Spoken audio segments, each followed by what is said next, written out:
Au moment de leur décès, certains de nos concitoyens ont des traditions qui divergent quelque peu de celles de la majorité. Que devons-nous faire pour satisfaire les premiers sans troubler exagérément les autres? Après le vivre ensemble, le mourir ensemble. Ayant constaté les importantes différences entre la réalité de son pays d'origine et le Québec, Mme Belkacem a décidé de fonder une association pour mieux faire entendre et comprendre les besoins de la communauté musulmane en matière de sépulture.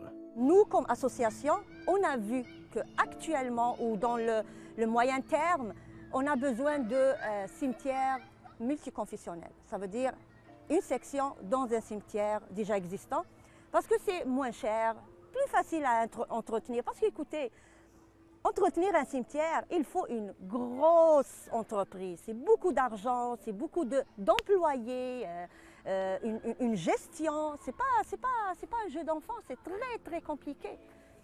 Et il y a aussi le contact humain avec les personnes, les parents des personnes décédées. Et je vous dirais, ça c'est pas quelque chose de facile. Parce que parfois, il y a des parents qui sont... ils trouvent quelque chose sur la tombe, ils sont en colère, on comprend ça. Alors, vaut mieux avoir quelqu'un qui gère comme il faut un cimetière. Le cimetière de Laval, fondé en 1955 et géré par la famille Poirier depuis 1982, est un bel exemple de cohabitation interculturelle. D'ailleurs, une de ses sections est réservée aux défunts de confession musulmane depuis 2014. À l'heure actuelle, on pourrait dire que depuis quelques événements malheureux, par contre, il y a des développements qui se sont faits, il y a eu des offres qui ont été établies et je pourrais vous dire que, d'après moi, techniquement, il y a des produits qui sont offerts à la communauté et les besoins sont à peu près comblés à l'heure actuelle. Je vois plus de problématiques immédiates.